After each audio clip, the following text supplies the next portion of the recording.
Bonjour tout le monde, j'espère que vous allez bien.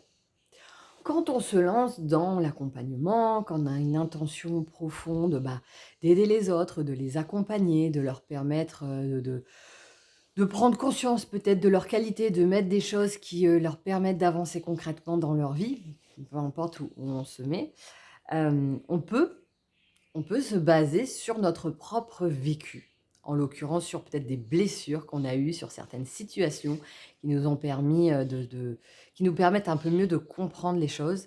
Mais à partir du moment où ce n'est plus, quelque chose qui nous touche véritablement, dans le sens où c'est important que ça soit un tremplin et non un transfert.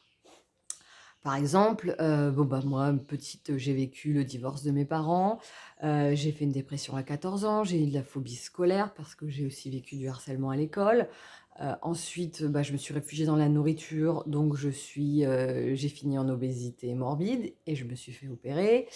Voilà, là, dernièrement, il y a quelques mois, j'étais très, très proche du burn-out et je me suis retrouvée dans une situation où j'avais laissé mon pouvoir à d'autres et j'étais, sous emprise, on peut le dire.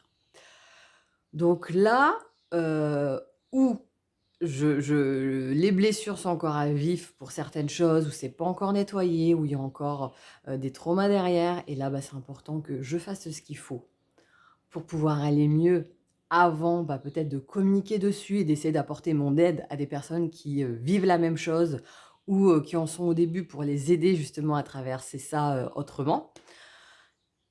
Mais dans tous les cas, ça nécessite que je sois vraiment au clair sur moi, où j'en suis et pas dans l'illusion de où j'aimerais en être.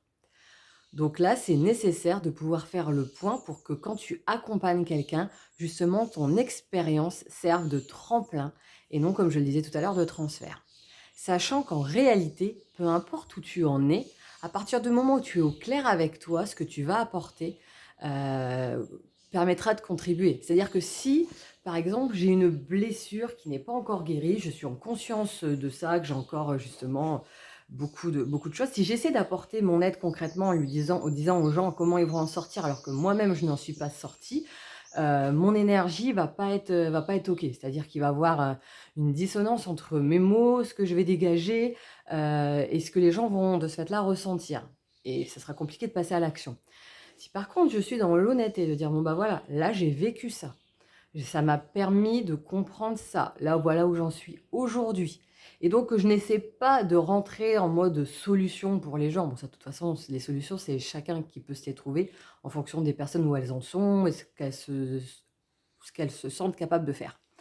Mais je ne veux pas pouvoir les accompagner peut-être d'un point de vue thérapeutique dans certaines choses parce que moi-même, je n'aurais pas fini le job là-dessus.